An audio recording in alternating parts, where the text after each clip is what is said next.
सरकार बरखास्त करा आणि राष्ट्रपती राजवट लागू करा अशी ही मागणी उद्धव ठाकरे यांनी केली आहे। राज्यात ताबडतोब निवडणुका घ्या उद्धव ठाकरे म्हणतायत। राज्यातील गोळीबारांच्या घटनांनंतर उद्धव ठाकरे यांची ही मागणी, तर मुख्यमंत्रीच गुंडांसोबत फोटो काढण्यामध्ये व्यस्त आहेत। ठाकरे यांनी हा निशाणा साधलाय। या राज्यामध्ये राष्ट्रपती राजवट लागू करा आणि ताबडतोबीने निवडणुका घ्या ही आमची आग्रही मागणी आहे।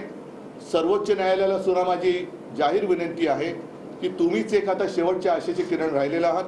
हे सरकार घटनाबाह्य आहे हे तुम्ही सांगून आता या मे महिन्यामध्ये एप्रिलमध्ये 1 वर्ष होईल, तरी सुद्धा हे घटनाबाह्य सरकार इकडे चालू आहे। हे घटनाबाह्य सरकार या महाराष्ट्रात राज्य करताना या सरकारचा कोणताही कारभार किंवा कारभारावरती वचक राहिलेलं नाही।